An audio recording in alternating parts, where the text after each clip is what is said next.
certain role, investigative journalism, for instance, actually seeking out sources, cultivating their trust, getting them to the point where they will give you access to an archive, where they will give you information, where they will point you to someone else you can talk to.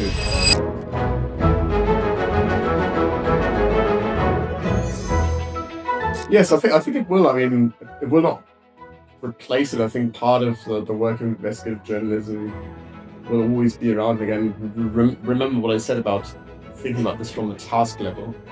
If you think of any job, any role in a news organization, every job consists of certain tasks, and they might be some of those tasks might be similar. Everyone has to write in some shape or form. It doesn't matter if you are in product or if you're an investigative journalist, you will have to write things like emails. You will have to communicate.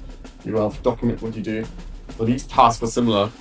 There's also sort of tasks that are very specific to a certain role. Investigative journalism, for instance, actually seeking out sources, cultivating their trust, getting them to the point where they will give you access to an archive, where they will give you information, where they will point you to someone else you can talk to, is a sort of tasks that are very specific to investigative journalism in that sense.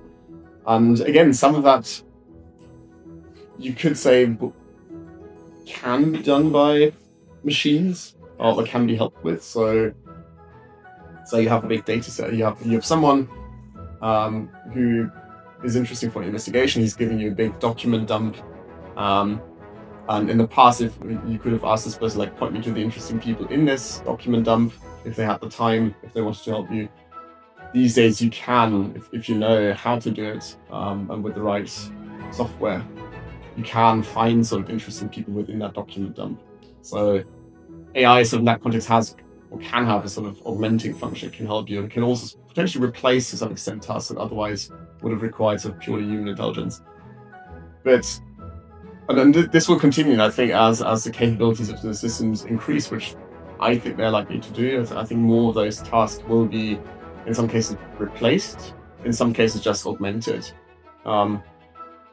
Will investigative journalism as a profession, as someone that people do go away in the near future, I find that very hard to see, because so much of it is actually still based on sort of doing a lot of work that is very difficult to do as a machine. Sort of really like identifying someone, maybe traveling to a remote village, gain someone's trust.